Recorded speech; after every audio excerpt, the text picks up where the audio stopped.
Hey, how's everybody doing? We're going to be continuing today the series that we've started probably a while. It's been a while. It's been like 2 weeks on St. Thomas's method. We went over the history of theology, and then now we're specifically going over his method, especially in relation to Aristotle's thought, especially in posterior analytics.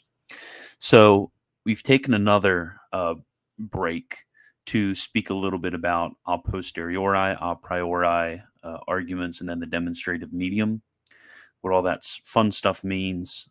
Um, Also, as a reminder, do not forget, eventually I will be releasing a fun course on logic. So that's always fun. Oh, joy. I actually made this stream public. Well, everybody who's going to see this, have fun because this is the patron stream. So, whoops. I think that's the first time I've ever done that. But, well, I hope you guys have fun. I was wondering why I saw somebody jump on to watch. That was quite interesting. Okay, so today we're going to be speaking about a priori demonstration. If you remember, the difference between a priori and a posteriori demonstration is that a posteriori goes from effect to cause. So we are just tracing a sort of epistemological causality. So the causality of knowing, or logical causality. And when it comes to a priori, we're looking at the real or ontological causality of the thing, the reason for, we're seeking the reason for which it exists and going what's called analytically rather than synthetically. That's the difference between a priori and a posteriori judgment. So I will start. But let us further consider a priori demonstration. Let us take, for example, a being composed from soul and body is mortal, but man is composed from soul and body, therefore man is mortal. So the reason this is an a priori demonstration, and he's going to explain this, but I'm going to explain it first in a little bit simpler terms, is because the reason for man's mortality is his composition of body and soul. So we're going from the real reason or the real ontological cause of his mortality, and we're going from the causes of things to their effects. So from his composition of soul and body to his mortality. Now, an example, if we wanted to switch this to a posteriori demonstration, is let's say we're trying to demonstrate that man is composed of body and soul. We would go around, we would look at a bunch of different men, we would see, hey, they die. They are clearly mortal. Therefore, we can conclude that man is a being composed of body and soul. So, reasoning rather than from causes to effects, we're reasoning from effects to causes. That would be a posteriori demonstration. But right now, we're talking about a priori demonstration. The a priori is both epistemological and ontological, where a posteriori is merely epistemological. It's merely it's merely demonstrating some knowledge, not demonstrating ontological causality. So in this example, the major expresses the reason on account of which or wherefore beings are mortal. So we're demonstrating reasons why in the major, which is a being composed from body and soul, is mortal. That is why man is mortal. It's because that fundamental law right there. And this reason is employed as the medium of demonstration. So again, we were talking about the medium of demonstration before. Now we're going to get into what exactly the medium of demonstration is. Wherefore, the demonstration not only tells that man is mortal, but also on account of which cause man is mortal. Therefore, this demonstration is called demonstration wherefore. This demonstration is had whenever the demonstration is made through a cause convertible with the effect, i.e., whenever the demonstration is made through a cause so related to the effect that together the cause infers the effect, and the effect infers the cause. As, for example, in an equilateral quadrilateral, aka a square, the cause for equal angles infers the effect equal diagonals. And together, the effect equal diagonals infers the cause for equal angles. Or so, for example, the cause composition from contraries infers the effect corruptibility, while together the effect corruptibility infers the cause composition from contraries. Or again, in other words, whenever the demonstration is made through the cause, given which the effect must be had, and without which the effect cannot be had. So there's a certain perfection when we have a demonstration wherefore, because what we can do is we can switch everything around if we want. We can say man is composed of body and soul, but a being composed from body and soul is mortal, therefore man is mortal. Or we can say man is mortal, a mortal being is composed of body and soul, therefore man is composed of body and soul. The effect and the cause in this sort of demonstration are perfectly interchangeable. We can switch around the syllogism however we want, where in other cases we wouldn't be able to switch around the syllogism. For then the cause is said of the effect, either in the first manner of saying per se primarily, or in the second manner of saying per se primarily, or in the third manner, or in the fourth manner of saying per se, So I'm gonna quick switch my screen because what are these ways in which we speak of per se? What are these first, second, and fourth manner of speaking of per se, wherein we can have a priori demonstration with that level of perfection and demonstration propter quid. So I'm going to switch over. And this is going to be from St. Thomas's commentary on posterior analytics.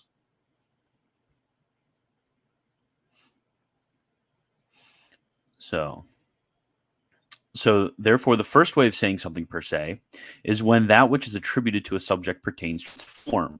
And because the form and essence of a thing are signified by its definition, the first mode of that which is per se is when the definition itself or something expressed in the definition is predicated of the thing defined. So the first way of saying something is per se is saying that it's per se by definition. So if we say man is a rational animal is the essence of man. So this is that would be in the first way of predication. The second mode of saying per se is when this preposition per implies a relationship of material cause, in the sense that to which something is attributed to its proper matter and subject. For it is required when defining an accident to mention its proper subject and one of the oblique causes. Thus, when an accident is defined abstractly, we say that aquility, I'm sorry, these words are terrible to pronounce, is a curvature of a nose. Oh, there you go. Man, that is something to add to your dictionary right there. Aquilinity.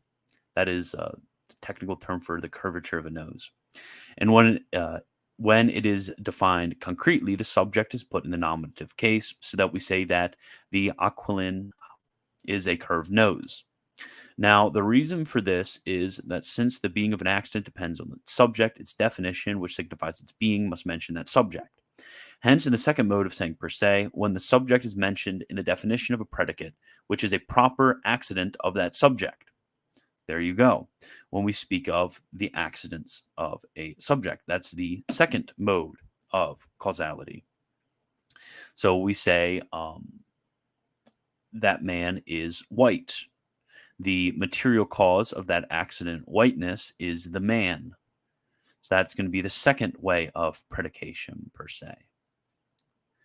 Then the third way. Then at further, that is essential, he sets down another mode of that which is per se. That is, the sense in which it signifies something in isolation. Thus, something which is in a singular in the genus of substance, and which is not predicated of any subject is said to be per se.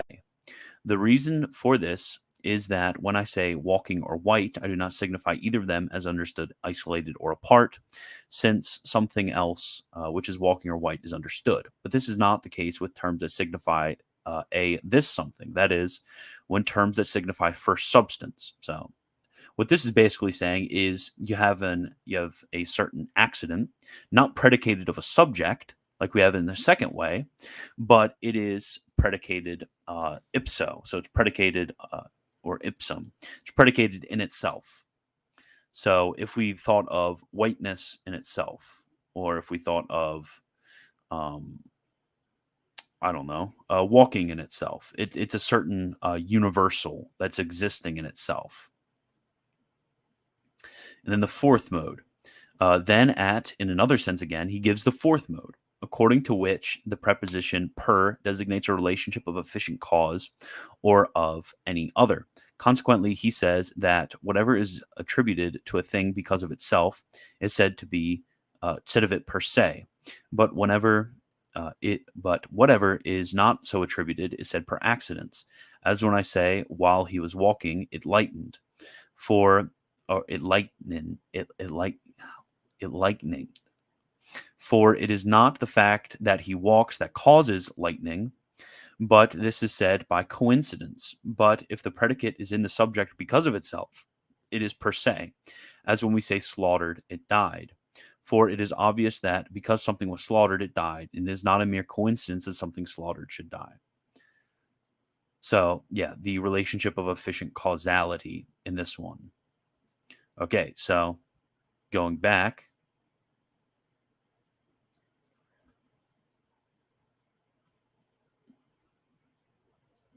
and I'll keep referencing to this, and I will remind you, I don't expect you to remember all four of these. So when it comes to a priori demonstration, it's going to be in the first manner, the second manner, and the fourth manner. So the way in which we cannot speak of it like this is if we're speaking of it in itself. And then it manifests either its specific nature, so just like we spoke of, with its essence, like man is a rational animal, or its property, just like when we spoke of in the second manner, that is a certain proper accident, or its proper act. Proper act is referring to the efficient causality. And in each case is manifested the reason on account of which in the conclusion P befits S. So the reason wherefore, so the propter quid of a priori demonstration is going to be found in the first, second, fourth manner of saying per se. So therefore, demonstration wherefore, propter quid, is had not only when the demonstration is wrought through a proximate cause, as in the example given, but also whenever the demonstration is wrought through a remote cause, so not only near but also far, provided it is a cause convertible with the effect, as we said above. Thus, every spiritual substance acts from free choice, can be assumed for demonstration wherefore, even though it is from a remote cause. For a spiritual substance acts not from itself, but through the medium of its faculties. As in the example, every spiritual substance acts from free choice, but human soul is a spiritual substance, therefore human soul acts from free choice. So we see in this is convertible, because when it comes to a certain analysis of cause and effect, the cause of the soul acting from free choice is that it is a spiritual substance. So these are convertible. We know that it acts from free choice, therefore it must be a spiritual substance. We can convert that with the human soul is a spiritual substance, therefore we know it acts from free choice, because there's a sort of proper relationship between the two. But it is to be known that when in demonstration wherefore a passion is proved about a subject through a medium, which is the definition, it must needs be that the first proposition, whose predicate is the passion and whose subject is the definition, which contains the principle of the passion, be per se in the fourth mode. But the second proposition, whose subject is the subject itself and whose predicate is the definition itself, must needs be in the first mode. But the conclusion in which the passion is predicated of the subject is per se in the second mode. Let's, for example, what is to be demonstrated be that to man befits this passion or property, namely capability of science, or the capability of knowledge. And let it be demonstrated in this way. A rational animal is capable of science, but man is a rational animal. Therefore, man is capable of science. And we can see from the examples we've given above and also the nature of a priori demonstration that this is, in fact, an a priori Demonstration. In this syllogism, the medium assumed is rational animal. So the demonstrative medium is rational animal. It's being predicated per se, which is the definition of the subject. So that, if you remember the four ways of saying per se, that's the first way of saying per se. Namely of man, about which is to be proved and is proved the passion, namely the capability of science. Now, in the first or major proposition, the definition of the subject, namely of man, is the subject, and the passion is the predicate.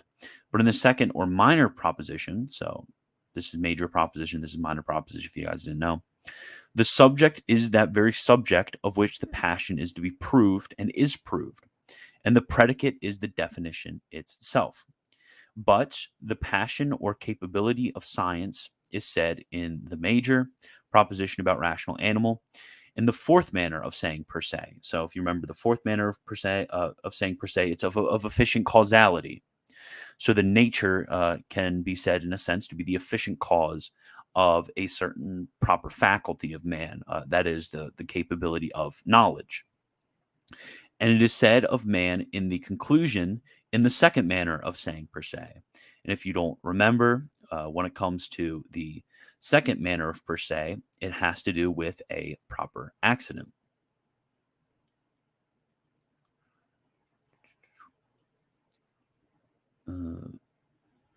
Where was I? Oh, yeah, I was down here.